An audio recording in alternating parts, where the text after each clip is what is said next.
Alright gang, we're going to get on the Suzuki here. I'm going to take this riser off, get the bars stripped and everything. I've got to straighten this riser here. This one's still straight, or it looks to be anyway. And let me show you the bars. We got a set of Enduro style bars here for the Suzuki. I think it's going to look pretty good. The buckhorn kind of style, it's just not me. I'm not saying it's bad. A lot of guys think they're comfortable. But these bars are going to bring everything out and away from the tank. This just feels too cluttered to me, and it's not comfortable. Anyway, we're going to get on with this repair. I've also ordered a rebuild kit for this master cylinder for the clutch. We don't have a clutch right now. And we got a new set of foot pegs for it on the right side of the bike.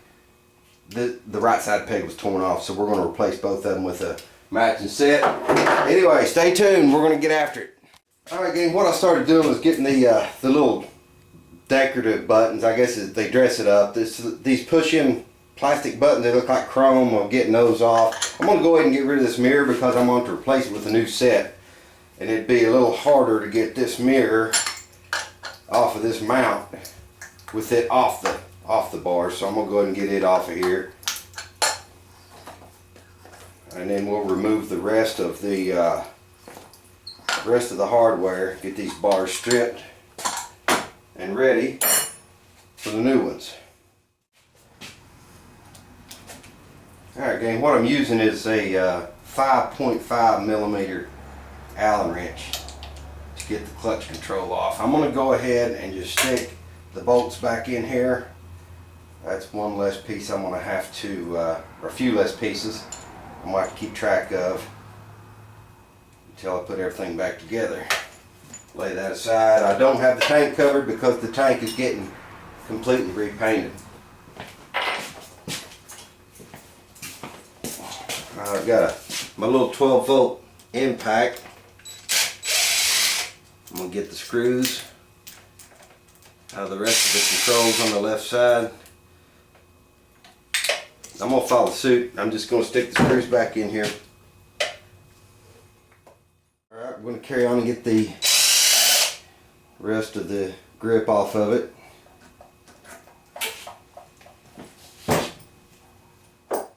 Alright guys, I got everything off except for the grip itself. I'm just kind of working a screwdriver around under it.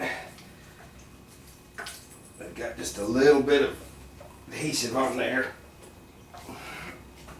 Wasn't a really good camera shot, but you can see it breaks the goo loose, and we've got that. I'm gonna clean that up and reuse it if I can.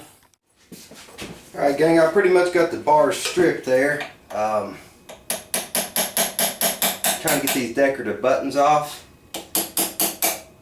Doing that real easy, just enough really to get just a small screwdriver in. That was pretty much destroyed.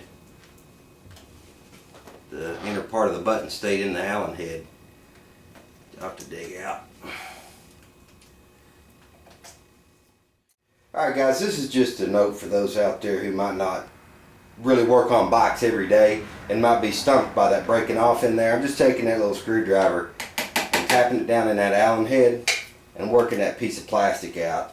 It wouldn't stump a lot of guys, but you know, there are those out there who just they don't want to work on their bike every day, but they might want to change their set of bars out or any other thing that might have a decorative button that broke off. You just want to be careful not to damage the cavity. That's where the Allen wrench has to go to get the top of those risers off. Getting a little closer here, I got all the bolts out. I'll tell you what, I don't know about you guys, but to me, mechanics is like therapy.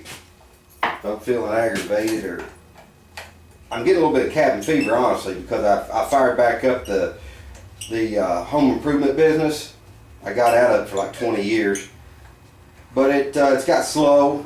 So this is a real good way for me to bide my time in between. I love doing it and I miss doing it.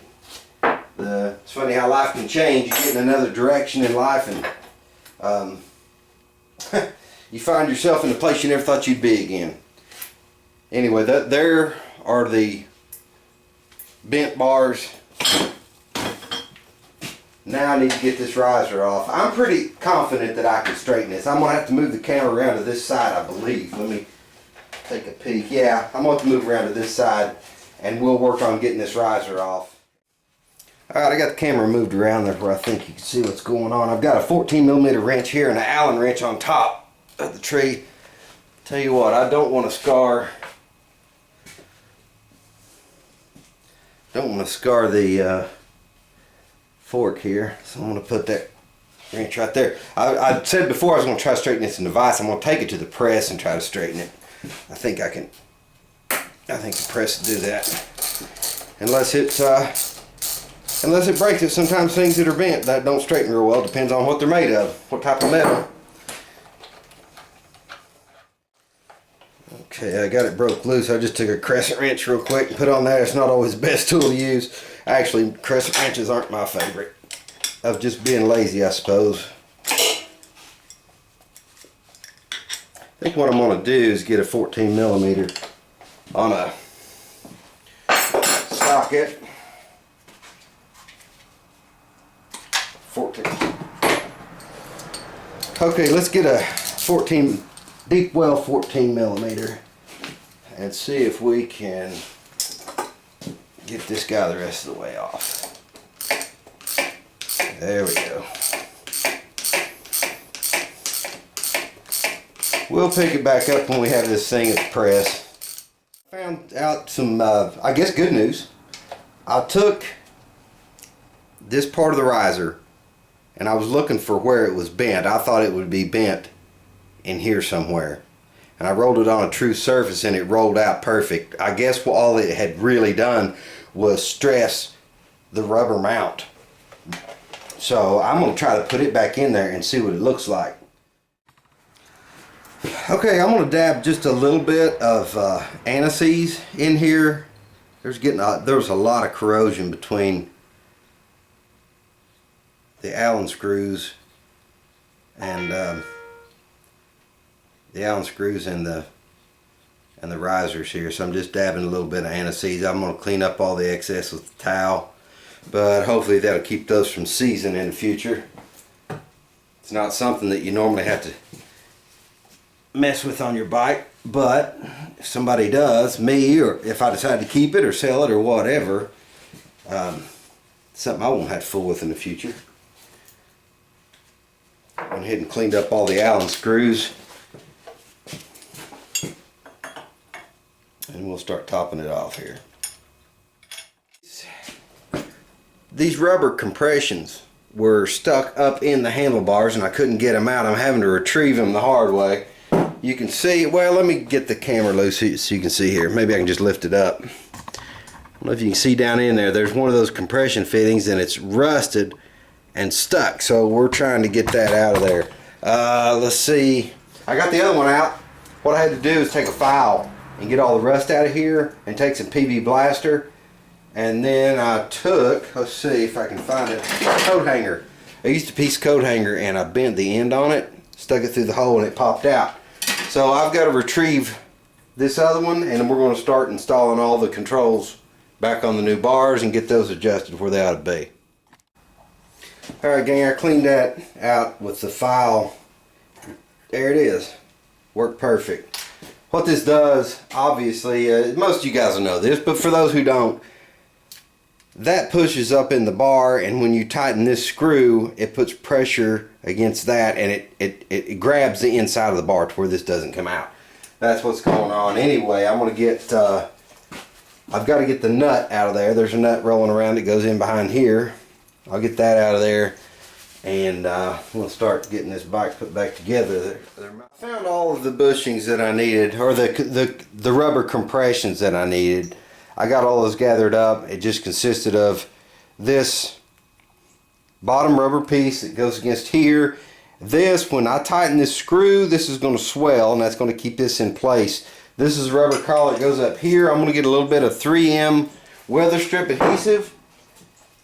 I'll put it in here. I've cleaned the old stuff out. I'll put it in here and I'm going to shove this up on there where it goes, and then that'll keep this from being twisting around so much. Alright guys, I got the 3M on the grip. And by the way, you might want to clean your bar real good, make sure there's not any grease on it or anything. I'm going to go ahead and stick the assembly up in here and make sure both of these meet where they're supposed to. And I'll get me a Phillips screwdriver. And we'll get everything tight where it's supposed to be. At the point I want to stop and get these bars adjusted this way where I want them, because inside of this control it's got a little stud that keeps this from moving. I don't have to have that, I could carve that out, but it just takes a minute for me to drill a hole in this handlebar where I want that to be and have it in place and secured. Just a small step, but I want it to be right. So I'm going to take the time to do that. These controls, you see, these controls don't have any stud in them. They can be anywhere they want to be. This little piece, though, for me to drill, it looks like what, a 3/16 drill bit, and drill a hole in these bars where that needs to be. It just takes a few seconds. Here we go. This is the control with the little, well, studs right here. Little stud. I need to get that incorporated into this bar. So I'm going to go ahead and put the controls where it's supposed to be. I got the bars set where I want them. And I want to get where it's comfortable. It's all good. I can handle that right there. I'm going to mark it. I'm just going to mark the back side of the stud. Just start a circle. And I can make up the rest. Just mark it right there around that stud with a permanent marker.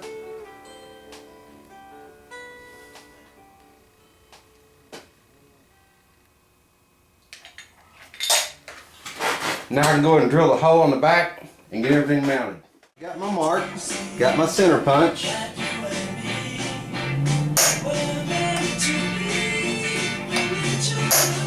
Alright, we're ready to drill it now. I'm drilling a 7/32 pilot hole. Now I'll take a caliper. I'm going to measure the stud and get the right drill bit for it, and we'll put the finish hole in it and get those mounted. Alright gang, I want to measure this stud and see what size drill bit I need to finish with.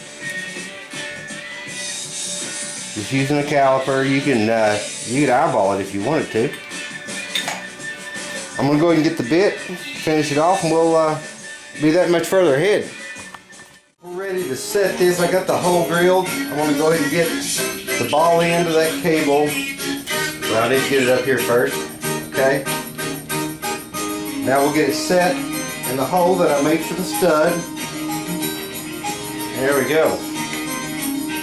Very good.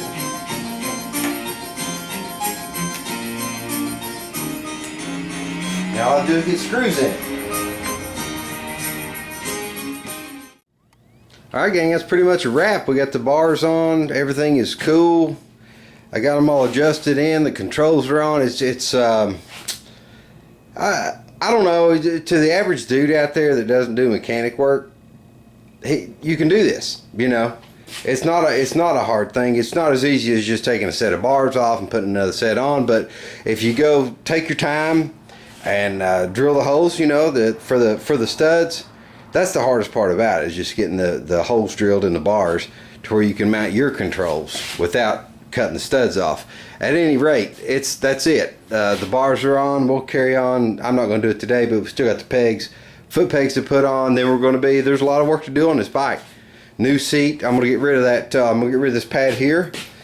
I'm going to make it to where that's kind of a convertible situation. No sissy bar. It's going to be more like a bobber type look. I need to shave the fenders, get the tank fixed. We got a lot of work to do, but it's getting there. Y'all take it easy. Thanks for tuning in. Alright guys, I just wanted to tune back in. I didn't think it was right to do all that work without a cold start. Hadn't been starting about a week. She's running great. I'm real tickled with the progress. Take it easy.